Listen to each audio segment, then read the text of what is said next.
Perkenalkan, nama saya Talenta Syaftrina Baban, NPM 201010223, Prodi PGSD. Saya akan menjelaskan 3 permainan tradisional. Baiklah, di sini saya akan menjelaskan tentang permainan tradisional. Permainan tradisional tempo dulu sebenarnya sangat baik untuk melatih fisik anak dan mental anak. Secara tidak langsung, anak-anak akan dirangsang kreativitas, ketangkasan, dan kecerdasan. Namun sayangnya seiring kemajuan zaman, permainan yang bermanfaat bagi anak dimulai ditinggalkan bahkan dilupakan. Anak-anak terlena oleh permainan video game dan televisi, yang ternyata banyak memberi dampak negatif bagi anak-anak, baik dari segi kesehatan, psikologis maupun penurunan konsentrasi dan semangat belajar. Permainan tradisional yang semakin hari semakin ditelan oleh perkembangan zaman sesungguhnya menyimpan sebuah keunikan, kesenian dan manfaat yang lebih besar seperti kerjasama tim, terkadang juga membantu meningkatkan daya otak. Berbeda dengan permainan anak zaman sekarang yang hanya duduk diam memainkan permainan dalam layar monitor dan sebagainya. Jenis-jenis permainan tradisional. Permainan tradisional banyak sekali macam-macam permainan tradisional di Indonesia. Hampir di seluruh daerah-daerah telah mengenalnya bahkan pernah mengalami masa-masa permainan tradisional ketika kecil. Permainan tradisional perlu dikembangkan lagi karena mengandung banyak unsur manfaat dan persiapan bagi anak dalam menjalani kehidupan bermasyarakat, dan ini beberapa contoh permainan tradisional.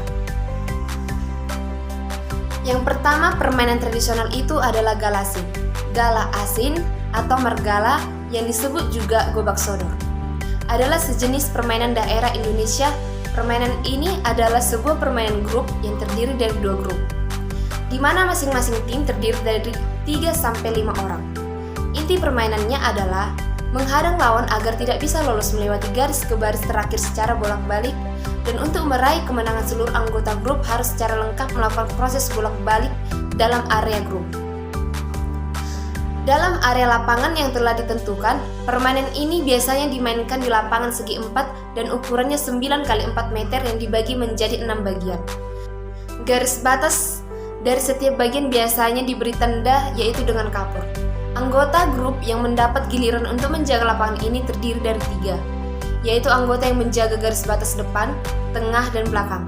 Dan permainan ini sangat mengasihkan sekaligus sangat sulit karena setiap orang harus selalu berjaga dan berlari secepat mungkin untuk meraih kemenangan.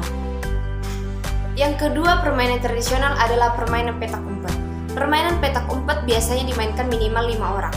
Namun jika semakin banyak yang bermain, semakin seru permainannya. Cara bermain cukup mudah.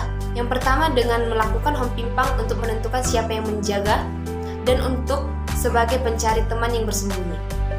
Si penjaga ini nantinya akan memejamkan matanya dan berbalik sambil menghitung 1-10.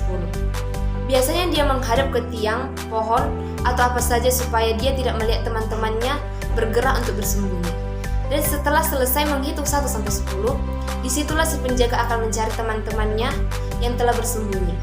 Dan apabila si penjaga mendapat temannya yang telah bersembunyi, dia akan berlari ke tiang dan mengatakan cindong.